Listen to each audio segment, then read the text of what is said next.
Parashá Behar, no monte. O que é jubileu? E Jesus tem alguma coisa a ver com isso? E nós que servimos a Jesus, temos alguma coisa a ver com isso? E quem compraria um campo num terreno sitiado pelos seus inimigos? Isso deve ser coisa de louco.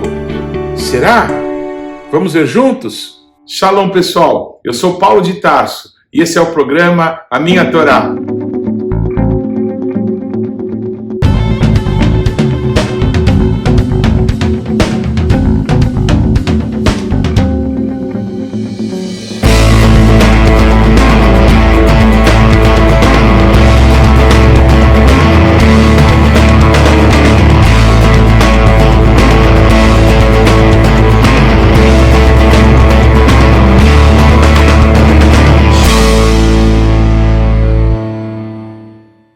Por favor, gaste agora alguns segundos, interaja conosco, deixe aí o seu like, faça algum comentário, torne esse vídeo ainda mais relevante, compartilhe com os teus amigos.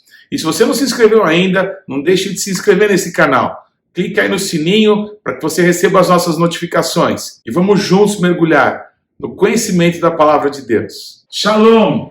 A Parashá Behar, no Monte Sinai.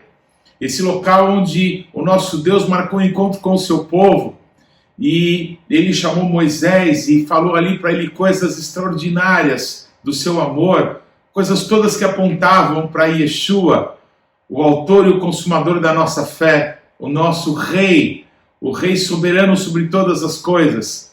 O nosso Deus disse que nessa terra que ele estava dando para o seu povo, essa terra para onde Deus os estava conduzindo, essa terra deveria guardar, a cada 6 anos em que ela fosse cultivada, 1 ano de descanso. E aí depois de um período de 7 descansos, que nós chamamos de Shemitah, ou você pode em português chamar isso de ano sabático, durante esses 49 anos, a terra seria cultivada, teria os seus descansos, e as pessoas livremente poderiam comerciar, poderiam fazer negócios, eram livres para fazer os negócios que cada um tem as suas inclinações para fazer. Talvez alguém ficasse empobrecido por algum problema que tenha passado, ou por ter vendido de uma forma indevida aquilo que lhe pertencia. Mas depois desse período de 49 anos, o próximo ano era chamado de Yovel, ou Jubileu. E nesse período, todas as propriedades que foram dadas por Deus para as famílias que possuíram a terra prometida, no ano do Jubileu, no ano de Yovel, deveriam voltar para a propriedade daquelas famílias originárias. E com isso nosso Deus, o Senhor de toda a terra, não apenas estava mostrando, para o seu povo o que realmente é justiça social. Nós temos um mundo dividido, entre os que pensam mais à esquerda, os que pensam mais à direita, mas o nosso Deus segue reinando soberano sobre tudo e sobre todos. E nas inclinações dos nossos corações, nós nos deixamos levar por doutrinas humanas, por ensinos, muitas vezes de demônios, com livros que ficaram conhecidos no mundo inteiro, estabelecendo aí os seus ismos, o capitalismo, o comunismo, o nazismo, o fascismo e outras tantas formas de governo, formas de se relacionarem como países, como nações, como blocos. Mas o nosso Deus chamou o povo de Israel para que esse povo saísse debaixo de um cativeiro, de um domínio humano, e pudessem ser conduzidos pelo Senhor, e pudessem ter o nosso Deus como rei de todos eles. E o nosso Deus estabeleceu sacerdotes que pudessem se relacionar com ele e fossem a voz dele para o povo. Mas houve um momento em que o povo não quis mais, essa direção de Deus, não quis mais essa maneira de Deus conduzir o seu próprio povo, mas quis ser como as outras nações da terra. E por conta dessa decisão, Israel foi como descendo uma ladeira abaixo, que nós hoje, como igreja, como cristãos no Brasil e nas nações, muitas vezes seguimos o mesmo caminho. Mesmo a palavra de Deus nos deixando o exemplo de Israel, nós continuamos decidindo por esse ou aquele candidato, desse ou aquele pensamento político, ideológico.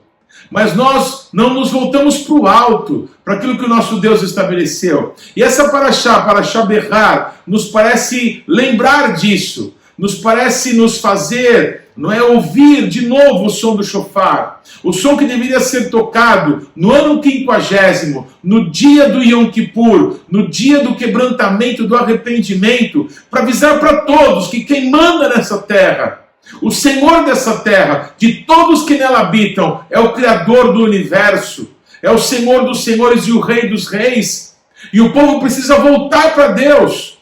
Pois foi isso que o nosso Deus falou para o profeta Jeremias, que porque a terra não guardou os seus sábados, não guardou os seus anos de descanso, desde os dias do rei Saul, que a terra vomitou os seus moradores. O povo do norte, o povo de Israel, quando Israel se dividiu em duas nações, não é? Efraim ou Israel, assim ficou conhecido o reino do norte, eles foram levados cativos e espalhados por todas as nações da terra, depois que os assírios entraram e dominaram Israel. E algum tempo depois foi o tempo de Jerusalém cair, de Judá ser destruída e também os moradores de Jerusalém serem levados cativos para a Babilônia.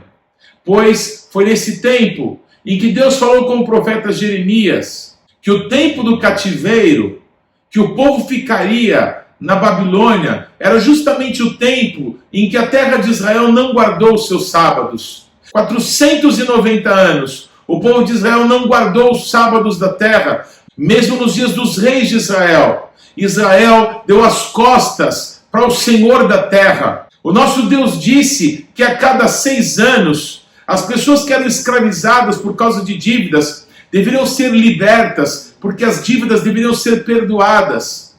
No ano do descanso, todas as pessoas deveriam comer livremente de todo o produto da terra. O nosso Deus prometeu que daria abundância para o seu povo, quando o povo fizesse justiça e não escravizasse os seus irmãos e usasse com os seus irmãos de benignidade, de bondade, como o nosso Deus que usou para com todo o povo de Israel, tirando-os do cativeiro do Egito e transportando eles para a terra prometida, para a terra de Israel.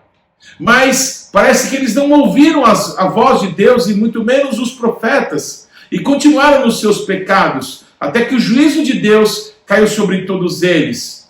Pois quando lemos isso na Haftará dessa semana, a terra de Israel estava cercada, Jerusalém estava sitiada por Nabucodonosor, aquele cerco estava para ser rompido, porque Jerusalém seria tomada.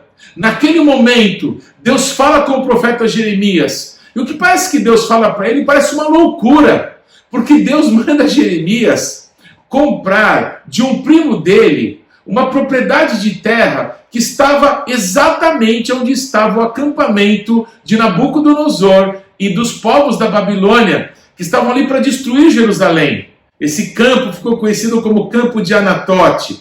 Para quem conhece Jerusalém, fica na região do Monte Escopos, lá no norte de Israel, onde justamente estava o acampamento babilônico. Jeremias estava preso, e mesmo preso, ele faz um contrato de compra e venda, e compra a terra de Anatote, e faz uma escritura da terra, não é? Uma escritura de compra e venda, dizendo que aquela terra estava sendo comprada, na verdade, estava sendo resgatada, como uma terra de possessão de Jeremias e da sua família, que estava sendo agora resgatada.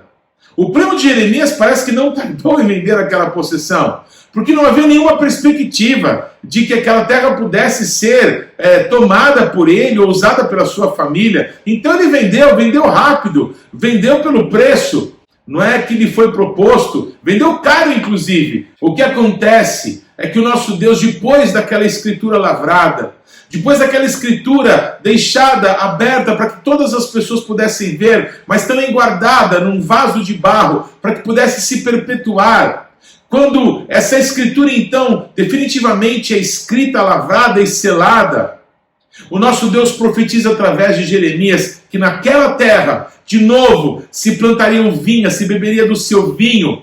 ela poderia ser trabalhada, cultivada, porque o nosso Deus estava dizendo que o juízo que estava acontecendo era por causa dos pecados do povo. O nosso Deus, o Senhor de toda a terra, trouxe juízo para a sua própria terra, contra o seu próprio povo, porque o nosso Deus corrige os filhos que ama.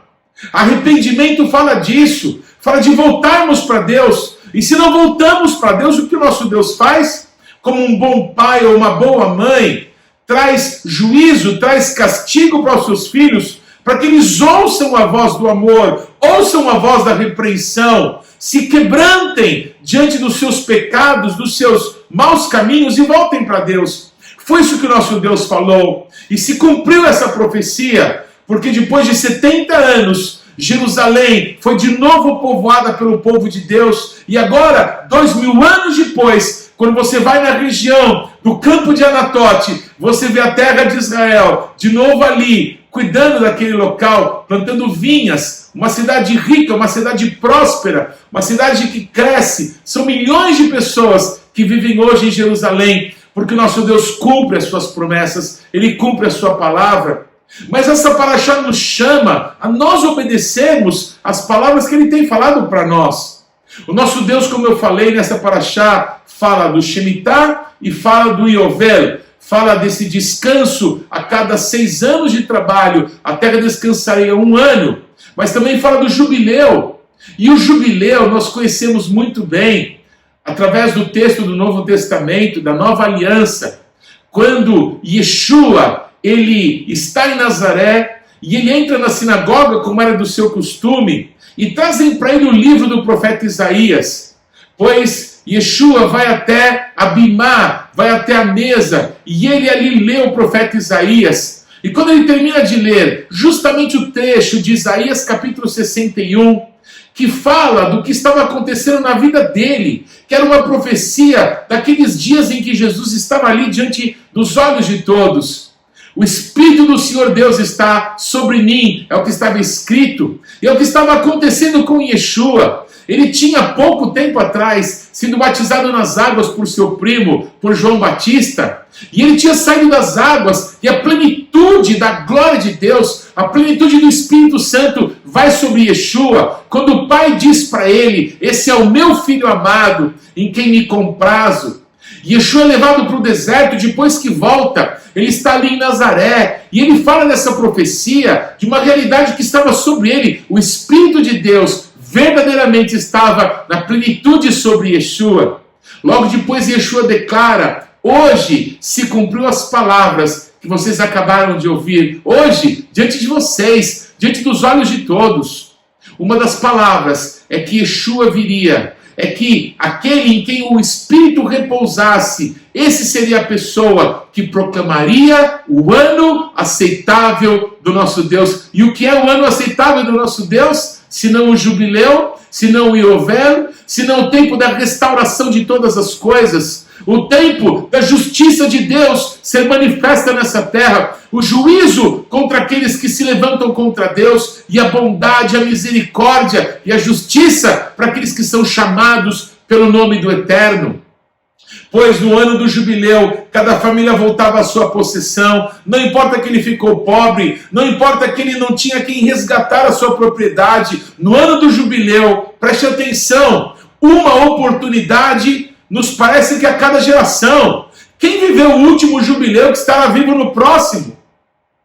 Nesse tempo em que os homens não vivem mais que 120 anos, pelo contrário, aos 80 anos, estão já cheios de doenças e de dificuldades de locomoção. Quem pode ficar por 2 jubileus para, tendo perdido a oportunidade de uma restauração que o nosso Deus tinha, se arrepender para a próxima? Ninguém.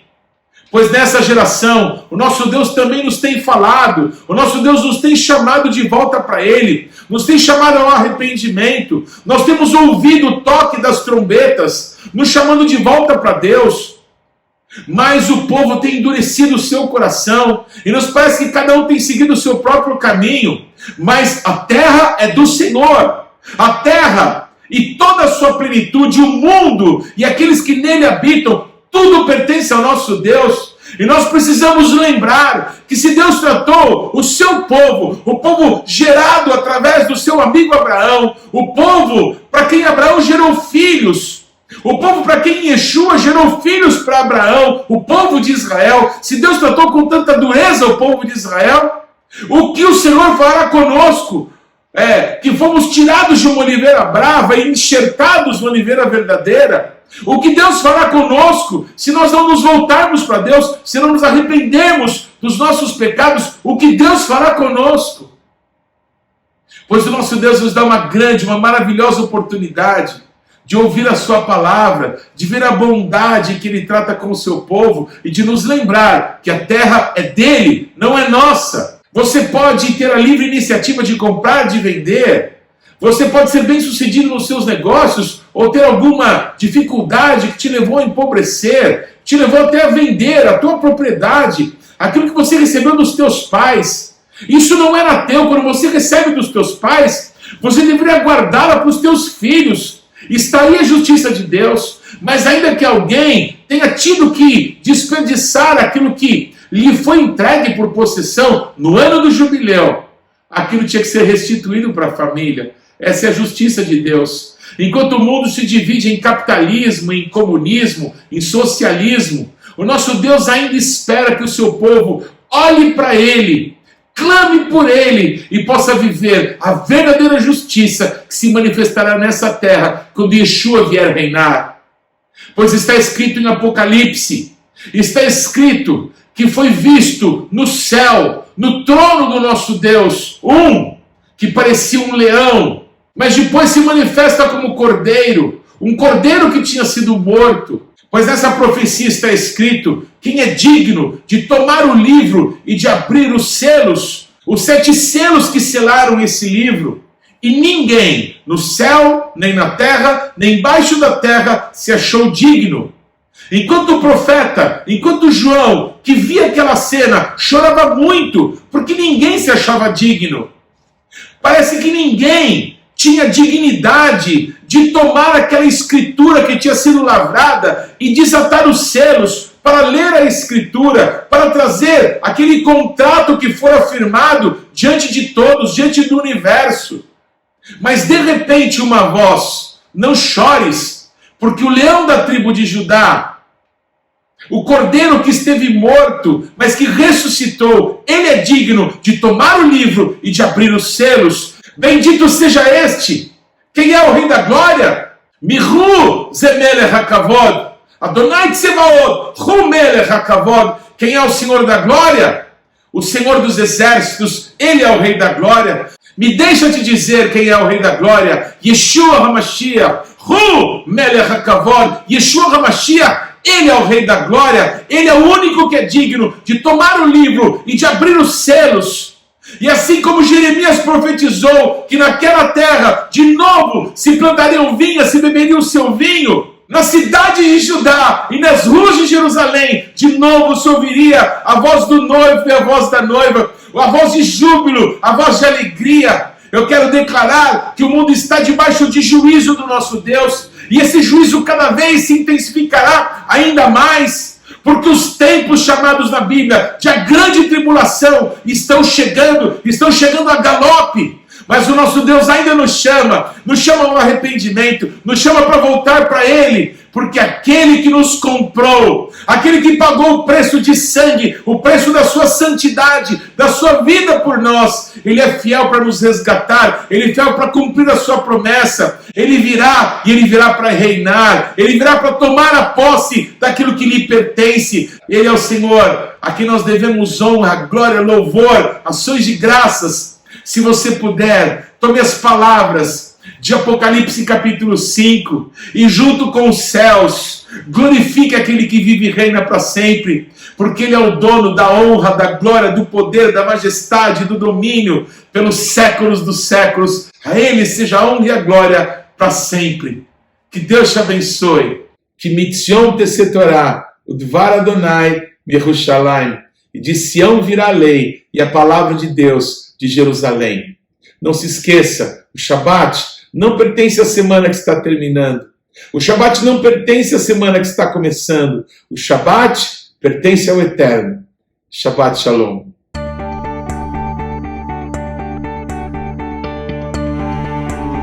Não deixe de ler ou de ouvir os textos que foram citados na Parashá dessa semana. Você pode acessá-los ou no nosso site ou nas principais plataformas de podcasts.